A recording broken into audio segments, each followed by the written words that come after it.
Clock tower, മെഹ്റാൻഗഡ് fort,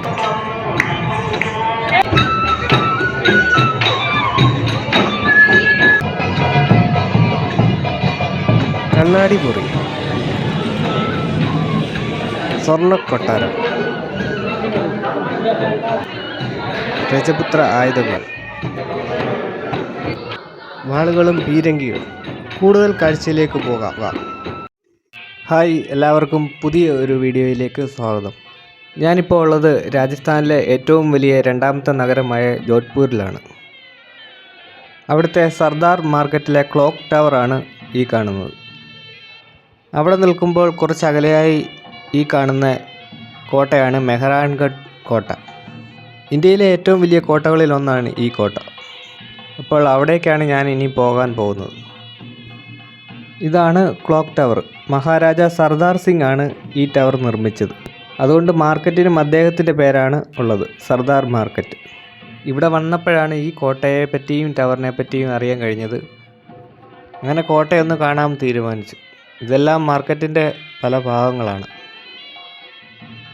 കുതിരവണ്ടികളൊക്കെ അതുവഴി പോകുന്നത് കണ്ടു. ഇവിടെ നിന്ന് ഇനി 1 കിലോമീറ്റർ താഴെയുള്ളൂ കോട്ടയിലേക്ക് നടന്നു പോകാം. ഇതാ കോട്ടയിലേക്ക് പോകുന്ന വഴിയാണ്. വാഹനങ്ങൾക്ക് പോകാനുള്ള പ്രധാന പാത വേറെ ഉണ്ട്. ഇതൊരു ഷോർട്ട് കട്ട് വഴിയാണ് കോട്ടയിലേക്ക് പോകുന്നത്. തറയിൽ കല്ല് പാകിയ വഴിയാണ്. കുറച്ചങ്ങോട്ട് കഴിയുമ്പോൾ തന്നെ താഴെ ജോധ്പൂർ സിറ്റി പൂർണ്ണമായിട്ട് നമുക്ക് കാണാൻ കഴിയും. ഇതെല്ലാം ഞാൻ നടന്ന് കയറി വന്ന വഴികളാണ്. സൂര്യൻ എന്ന അർത്ഥം വരുന്ന മിഹിർ എന്ന സംസ്കൃത വാക്കിൽ നിന്നുമാണ് കോട്ടയ്ക്ക് മെഹ്റാൻഗഡ് എന്ന പേര് ലഭിച്ചത്. കയറി പോകുന്ന വഴിയിലെല്ലാം ഇതുപോലെ കല്ലുകൾ അടുക്കി വെച്ചിട്ടുണ്ട്. എന്തിനാണെന്നറിയത്തില്ല. നമ്മുടെ ചില ക്ഷേത്രങ്ങളിലൊക്കെ വീട് വെക്കാനുള്ള ആഗ്രഹം കൊണ്ട് ചിലർ ഇതുപോലെ ചെയ്യുന്നത് കണ്ടിട്ടുണ്ട്. അങ്ങനെ കോട്ടയുടെ അടിവശത്ത് എത്തിയിരിക്കും.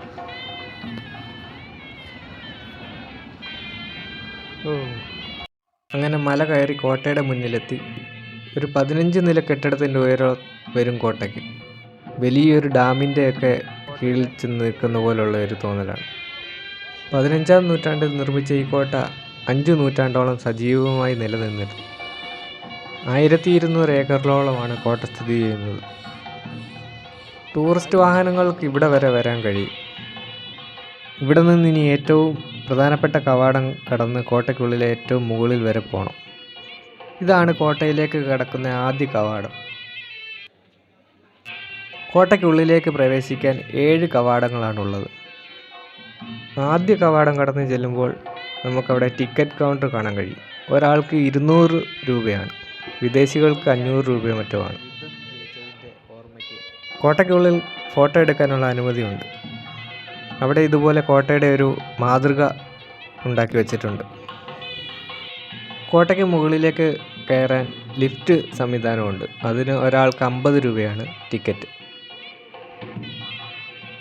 രാജസ്ഥാനിലെ രജപുത്ര വാസ്തുകലയുടെ ഏറ്റവും മികച്ച നിർമ്മിതികളാണ് ഇതെല്ലാം. സാൻഡ്സ്റ്റോണിലെ ഈ കൊത്തുപണികൾ അതിമനോഹരമാണ്. രണ്ടാമത്തെ കവാടം കടന്നുള്ള ഒരു ഭാഗമാണ് ഈ കാണുന്നത്. ഇവിടെ ധാരാളം സ്കൂൾ കുട്ടികളും ടൂറിസ്റ്റുകളും കാണാൻ കഴിയും. ഇവിടെ നിന്ന് ഇനി കോട്ടയുടെ മുകളിലേക്ക് നടന്നു പോകണം. ഈ കാണുന്ന കവാടമാണ് ജയ്പോൾ വിക്ടറി ഗേറ്റ് എന്നും ഇതറിയപ്പെടുന്നു. ഇവിടെ നിന്ന് കാണുന്ന കോട്ടയുടെ ഭാഗങ്ങളാണ് ഇതെല്ലാം. ഒരു സൈഡ് കാണാൻ കഴിയും. അങ്ങനെ കാഴ്ചകൾ കണ്ടു നിൽക്കുമ്പോൾ അപ്രതീക്ഷിതമായി എന്നെ പഠിപ്പിച്ച ടീച്ചറിനെ അവിടെ വെച്ച് കാണാനിടയായി. ടീച്ചറിൻ്റെ കൂടെ ഒരു സെൽഫിയൊക്കെ എടുത്തു. വീണ്ടും ഞാൻ കോട്ടയുടെ മുകളിലേക്ക് നടന്നു തുടങ്ങി. മുഗളന്മാരിൽ നിന്നും ജയ്പൂരിൽ നിന്നും നിരവധി ആക്രമണങ്ങൾ ഉണ്ടായിട്ടുണ്ട് ഈ കോട്ടയ്ക്ക്. കോട്ടയും കൊട്ടാരങ്ങളും ഇന്നും നല്ല രീതിയിൽ സംരക്ഷിച്ചു പോരുന്നുണ്ട്. അങ്ങനെ അടുത്ത കവാടത്തിൻ്റെ അവിടേക്ക് ചെന്നപ്പോൾ അവിടെ ഒരു സംഗീത പരിപാടി നടക്കുന്നുണ്ടായിരുന്നു. കുറച്ചു നേരം അത് കണ്ട് അവിടെ നിന്നു.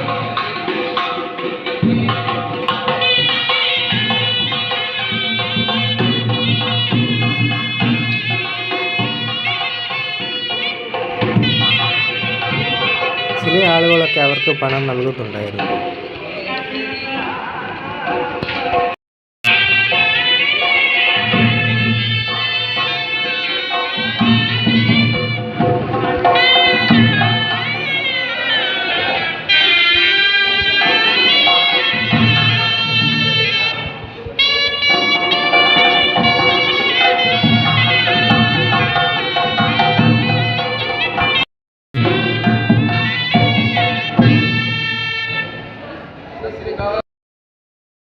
അങ്ങനെ സംഗീത പരിപാടിയും കണ്ട് അടുത്ത കവാടവും കടന്ന് വീണ്ടും മുകളിലേക്ക് നടന്നു. നന്നങ്ങാടി പോലെ വലിയൊരു കുടം അവിടെ വെച്ചിരിക്കുന്നത് കണ്ടു. ഇവിടേക്ക് വന്നപ്പോൾ കോട്ടയ്ക്കുള്ളിലെ കൊട്ടാരക്കെട്ടുകൾ നമുക്ക് കുറച്ചും കൂടെ വ്യക്തമായി കാണാൻ കഴിയും.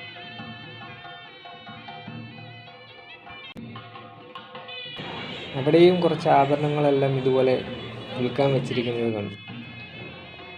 ഈ കാണുന്നതെല്ലാം കൊട്ടാരക്കെട്ടുകളാണ്. ഇവിടെയാണ് നൂറ്റാണ്ടുകളോളം രാജകുടുംബങ്ങൾ താമസിച്ചത്. ഇവിടെ വന്നപ്പോൾ ഒരു ഫാമിലിയുടെ ഒരു ചെറിയ കലാപരിപാടി നടക്കുന്നുണ്ടായിരുന്നു. രാവൺഘട്ട എന്ന് പറയുന്ന ഒരു സംഗീത ഉപകരണമാണ് ഇത്.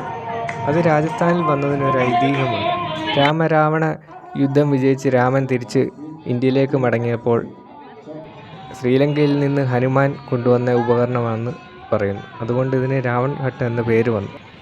കോട്ടയിൽ വെച്ച് കണ്ടതാണ് ഈ അണ്ണാൻകുഞ്ഞിനെ. കുഞ്ഞല്ല, നമ്മുടെ സാമാന്യം അണ്ണാൻ്റെ കുറച്ച് വലുപ്പക്കുറവുണ്ട്. അപ്പോൾ ഇവിടെ നിന്നാണ് ഇനി നമുക്ക് ടിക്കറ്റ് കാണിച്ച് കൊട്ടാരത്തിനുള്ളിലേക്ക് കയറുന്നത്. കൊട്ടാരങ്ങളും മ്യൂസിയങ്ങളും എല്ലാം അവിടെയാണ് ഉള്ളത്. മനോഹരമായ കൊത്തുപണികളാണ് ഇതെല്ലാം. ഇനി നമ്മൾ കൊട്ടാരത്തിനുള്ളിലെ കാഴ്ചകൾ കാണാൻ പോവുകയാണ്. ഈ കാണുന്ന കവാടം കടന്നാണ് കൊട്ടാരത്തിനുള്ളിലേക്ക് പോകുന്നത്. കവാടം കയറി ആദ്യം ചെല്ലുന്ന ഈ നടുമുറ്റത്തേക്കാണ്.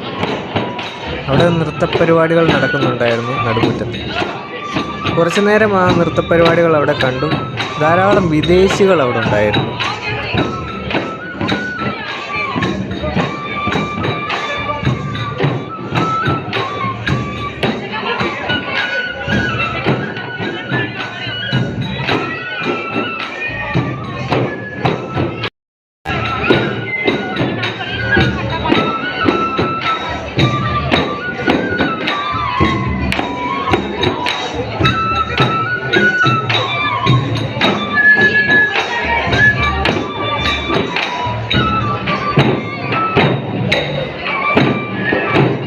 ശൃംഗാർ ചൗക്ക് എന്നാണ് ഈ ഭാഗം അറിയപ്പെടുന്നത്.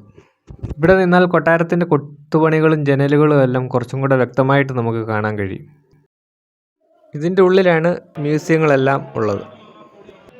പല കാലഘട്ടങ്ങളിലായി രാജാക്കന്മാരും രാജ്ഞിമാരും ഉപയോഗിച്ചിരുന്ന പല്ലക്കുകളാണ് ഇവിടെ നമുക്ക് കാണാൻ കഴിയുന്നത്.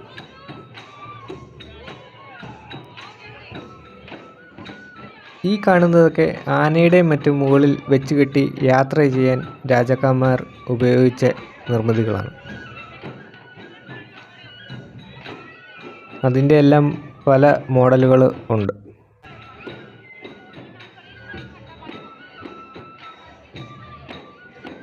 അതിൻ്റെ എല്ലാ രൂപരേഖ നമുക്ക് അവിടുത്തെ ചിത്രങ്ങളിൽ നിന്ന് മനസ്സിലാക്കാൻ കഴിയും. പഴയ കാലഘട്ടത്തിലെ പല്ലക്കുകളുടെ ചിത്രങ്ങളും അവിടെ പ്രദർശിപ്പിച്ചിട്ടുണ്ട്. ഈ കാണുന്ന പല്ലക്ക് റാണിമാരുടെ പല്ലക്കാണ്. ഇതെല്ലാം പലതരത്തിലുള്ള പല്ലക്കുകളാണ്. എല്ലാം തടി കൊണ്ട് നിർമ്മിച്ചവയാണ് പല്ലക്കുകളെല്ലാം. ഈ കസേര വെച്ച പല്ലക്ക് ഗുജറാത്തിലെ രാജാക്കന്മാർ ഉപയോഗിച്ചിരുന്നതാണ്. 18-ാം നൂറ്റാണ്ടിലെ നിർമ്മിതിയാണ് ഇതെല്ലാം. 19-ാം നൂറ്റാണ്ടിൽ ഉപയോഗിച്ചിരുന്ന ഒരു പല്ലക്കാണ് ഈ കാണുന്നത്. ഇതിനെപ്പറ്റിയെല്ലാം അവിടെ ഗൈഡ് വിശദീകരിച്ച് കൊടുക്കുന്നുണ്ട്. ഇവിടുത്തെ മിക്ക പല്ലക്കുകളും 18, 19, 20-ാം നൂറ്റാണ്ടിൻ്റെ പകുതി വരെ ഉപയോഗിച്ചിരുന്നവയാണ്. മയിലിൻ്റെ ശില്പങ്ങളോട് കൂടിയ ഒരു പല്ലക്കാണ് ഇപ്പോൾ കണ്ടത്. പല്ലക്കുകളുടെ കാഴ്ച കണ്ട് വീണ്ടും പുറത്തേക്ക് ഇറങ്ങി നടുമുറ്റത്തേക്ക്.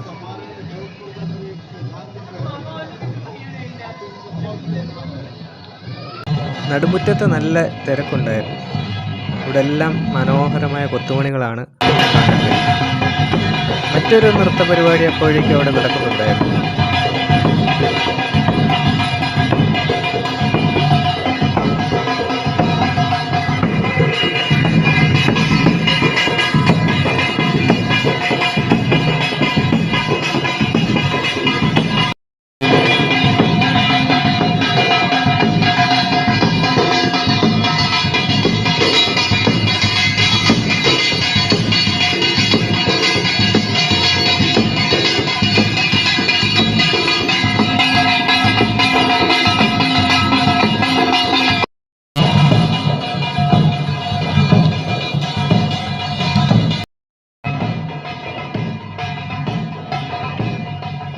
അവിടെ വരുന്ന ടൂറിസ്റ്റുകളും എല്ലാം അവരോടൊപ്പം അവിടെ നൃത്തം ചെയ്യുന്നുണ്ടായിരുന്നു.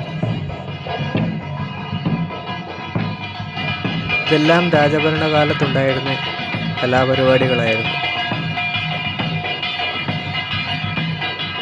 അത് കണ്ട് കുറച്ചു നേരം ഞാനും അവിടെ നിന്നു. വീണ്ടും അടുത്ത കൊട്ടാരത്തിലേക്ക് കയറി. മാർവാർ രാജ്യത്തിൻ്റെ പഴയ മാപ്പായിരുന്നു ഈ കണ്ടത്.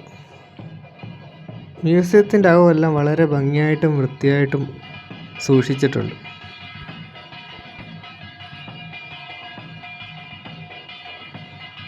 ഈ കാണുന്ന മുറികളെല്ലാം പണ്ട് കൊട്ടാരത്തിൻ്റെ ഭാഗങ്ങളായിരുന്നു.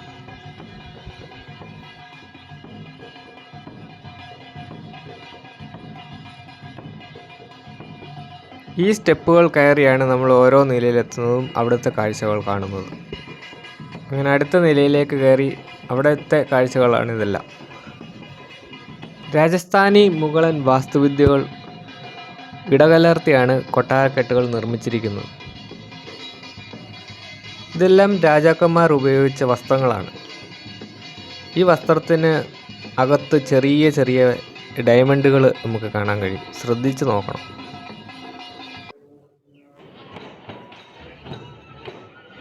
ഇവിടെ എല്ലാം വളരെ ഭംഗിയോടെ സംരക്ഷിക്കുന്നത് എടുത്തു പറയേണ്ട ഒരു കാര്യമാണ്. അതുപോലെ വൃത്തിയും. ഈ മുറിയുടെ പേരാണ് ഷീഷ മഹൽ, കണ്ണാടി മുറി. ആയിരക്കണക്കിന് കണ്ണാടികൾ പതിപ്പിച്ച വിശാലമായ മുറിയാണ് ഷീഷ മഹൽ. മുറിയിലേക്ക് കടക്കുന്ന ചെറിയ വെളിച്ചം പോലും അത് 100 മടങ്ങ് പ്രതിഫലിച്ച് മനോഹരമായ ഒരു കാഴ്ച കാണാൻ കഴിയും. ഇതെല്ലാം രാജാക്കന്മാർ ഉപയോഗിച്ചിരുന്ന വസ്ത്രങ്ങളാണ്. വളരെ മനോഹരമായ വസ്ത്രങ്ങളാണ് ഇതെല്ലാം. ഇതൊക്കെ റാണിമാരുടെ വസ്ത്രങ്ങളാണ്. കൊട്ടാരത്തിലെ ഈ ഒരു ഭാഗത്തിൻ്റെ പേരാണ് ഫൂൽ മഹൽ. 18-ാം നൂറ്റാണ്ടിലാണ് ഇത് നിർമ്മിച്ചത്.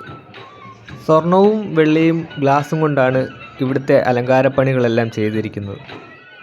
രാജാവിൻ്റെ ഒരു വിനോദ മുറിയായിരുന്നു ഫൂൽ മഹൽ.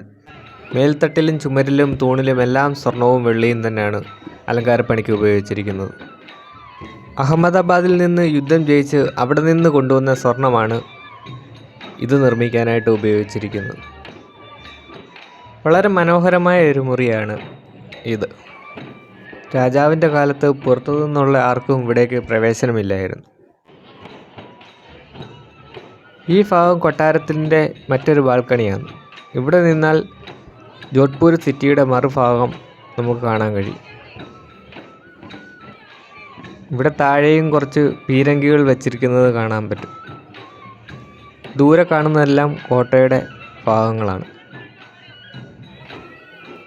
കോട്ടയിലേക്ക് വരുന്ന പ്രധാന പാതയാണ് അവിടെയൊക്കെ കാണുന്നത്. ദൂരെ വാഹനങ്ങൾ പാർക്ക് ചെയ്തിരിക്കുന്നത് നമുക്ക് കാണാൻ കഴിയും.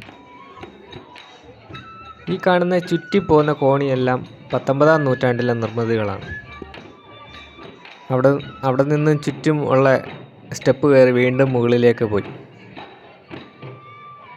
അങ്ങനെ കൊട്ടാരത്തിൻ്റെ ഏറ്റവും മുകൾ ഭാഗത്തേക്ക് വന്നെന്ന് പറയാം. അവിടെയും നല്ല തിരക്കുണ്ടായിരുന്നു. ഇവിടെ നിന്നാൽ ജോധ്പൂർ സിറ്റി മുഴുവനായിട്ട് നമുക്ക് കാണാൻ കഴിയും. അതുപോലെ കൊത്തുപണികളും ജനലുകളും എല്ലാം കുറച്ചും കൂടെ അടുത്തും വ്യക്തമായിട്ടും നമുക്ക് കാണാം. കുറച്ചു മുൻപ് കലാപരിപാടികൾ നടന്ന നടുമുറ്റമാണ് ഈ കാണുന്നത്. ഇപ്പോൾ പരിപാടികളെല്ലാം അവസാനിച്ചിരിക്കുന്നു.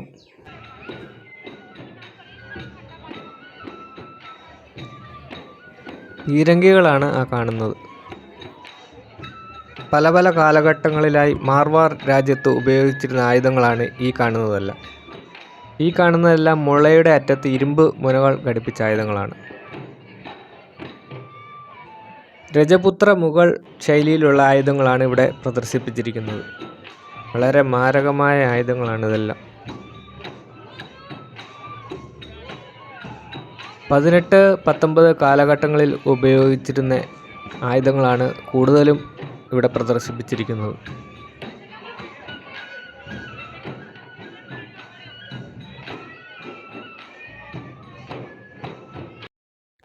ഈ കാണുന്നതെല്ലാം 18-19 നൂറ്റാണ്ടുകളിൽ ഉപയോഗിച്ചിരുന്ന തോക്കുകളാണ്.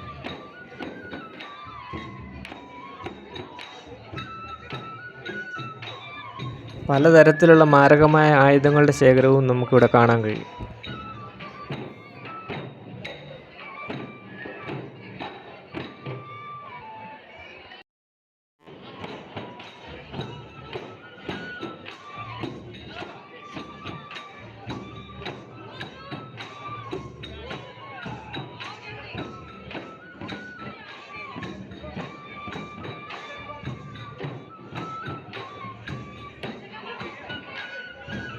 പേർഷ്യൻ മുഗൾ ശൈലിയിലുള്ള ആയുധങ്ങളും ഈ കൂട്ടത്തിൽ ധാരാളമുണ്ട്.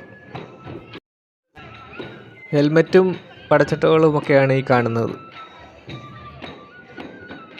പല വലിപ്പത്തിലും കനത്തിലുമുള്ള വാളുകളാണ് ഇതെല്ലാം.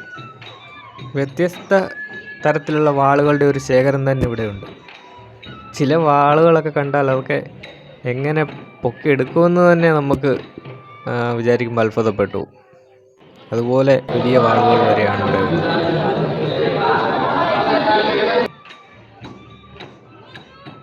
അവിടെ രാജസ്ഥാൻ്റെ പരമ്പരാഗത വേഷത്തിൽ ഒരാൾ ഇരിപ്പുണ്ടായിരുന്നു.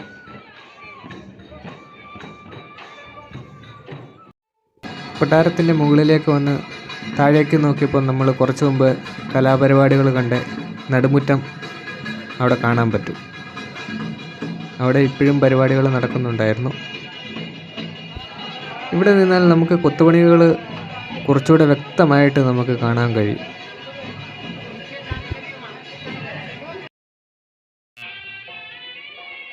അപ്പോൾ വീണ്ടും അതിമനോഹരമായ കാഴ്ച. കൊട്ടാരം എത്രമാത്രം ഉയരത്തിലാണ് സ്ഥിതി ചെയ്യുന്നതെന്ന് ഇവിടെ നിന്ന് നോക്കുമ്പോൾ നമുക്ക് മനസ്സിലാവും. താഴെ കാണുന്നതെല്ലാം ഞാൻ നടന്നു വന്ന ഭാഗങ്ങളാണ്. കോട്ടയുടെ മതിൽ ദൂരേക്ക് നീണ്ടു പോകുന്നുണ്ട്. ഈ കാണുന്ന വഴികളിലൂടെയാണ് ഞാൻ കയറി വന്നത്. ദൂരെ വാഹനങ്ങൾ പാർക്ക് ചെയ്തിരിക്കുന്നതും ഇവിടെ നിന്നാൽ നമുക്ക് വ്യക്തമായിട്ട് കാണാൻ കഴിയും.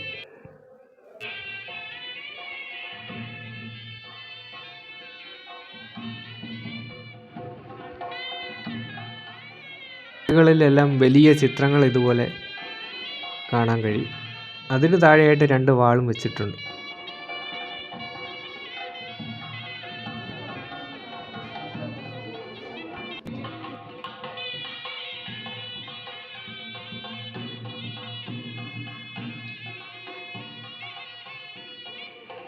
പല കാലത്ത് കൊട്ടാരങ്ങളിൽ ഉപയോഗിച്ചിരുന്ന തൊട്ടിലുകളാണ് ഈ ഹാളിലെല്ലാം പ്രദർശിപ്പിച്ചിരിക്കുന്നത്. ഈ കാണുന്ന മുറികളെല്ലാം കൊട്ടാരത്തിൻ്റെ ഭാഗങ്ങളായിരുന്നു. ഇന്നിതെല്ലാം മ്യൂസിയമായി നിലനിർത്തുന്നു. ഹാളിൻ്റെ മുകൾ വശത്തും ഇതുപോലെ മനോഹരമായ ഡിസൈനുകൾ ചെയ്തിട്ടുണ്ട്.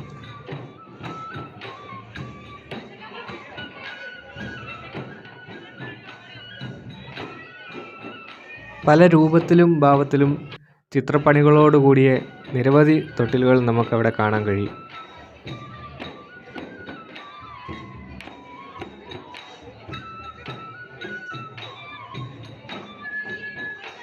ശിവപാർവതിയുടെ ഒരു ചിത്രമാണ് ഈ കാണുന്നത്. ഇരുമ്പ് കൊണ്ടുള്ള വലിയ ഡോറുകൾ. നീല നിറ കെട്ടിടങ്ങളുടെ ഒരു കാഴ്ച ഇവിടെ നിന്നാണ് കാണാൻ കഴിയും.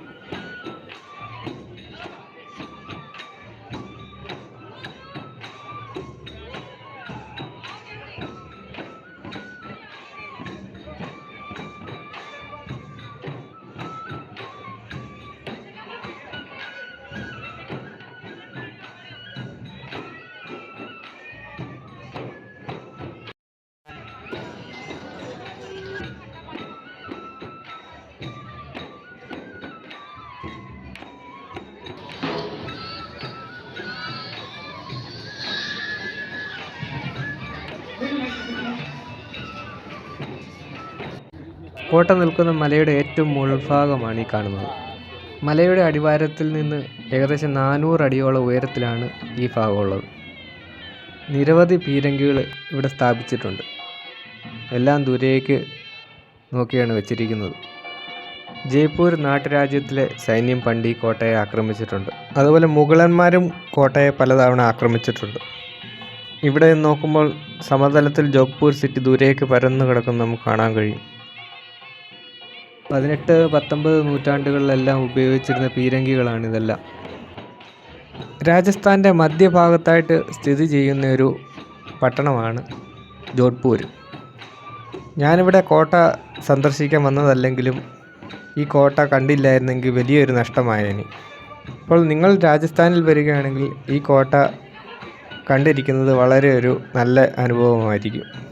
കാരണം ഇത്രയും മനോഹരവും അത്ഭുതവുമായ സുന്ദരവുമായ ഈ നിർമ്മിതികൾ നമ്മുടെ ഇന്ത്യക്ക് തന്നെ അഭിമാനമാണ്. ആ ദൂരെയാണ് ആ നിഴൽ പോലെ കാണുന്നതാണ് ഉമൈദ് ഭവൻ പാലസ്.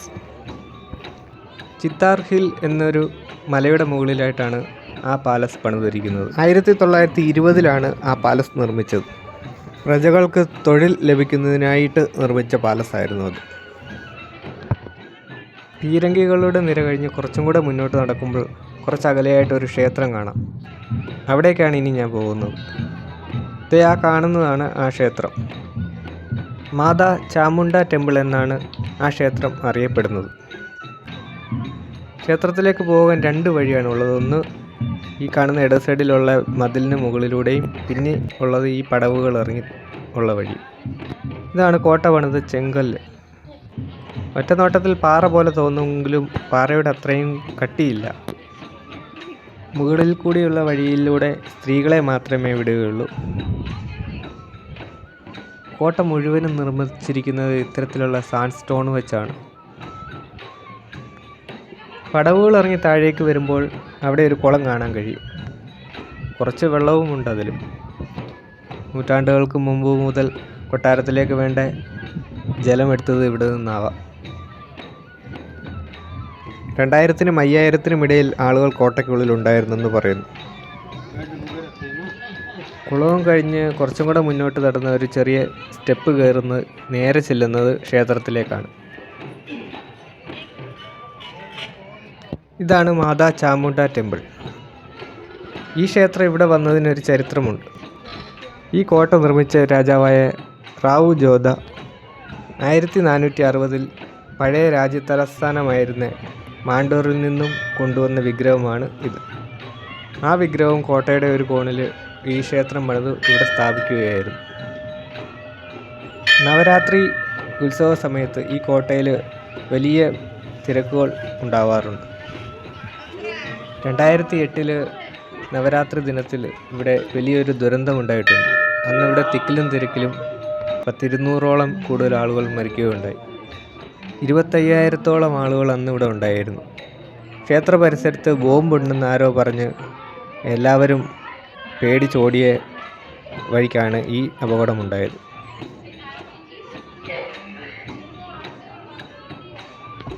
ക്ഷേത്രം പുതിയതുപോലെ ഇപ്പോഴും നിലകൊള്ളുന്നുണ്ട്. വളരെ ഭംഗിയോടെയാണ് അതെല്ലാം സംരക്ഷിച്ചിരിക്കുന്നത്. ക്ഷേത്രം കണ്ട് തിരിച്ച് വീണ്ടും പഴയ മൈതാനത്ത് വന്നപ്പോൾ അവിടെ ഒരു സ്റ്റേജ് പ്രോഗ്രാം നടക്കുന്നുണ്ടായിരുന്നു.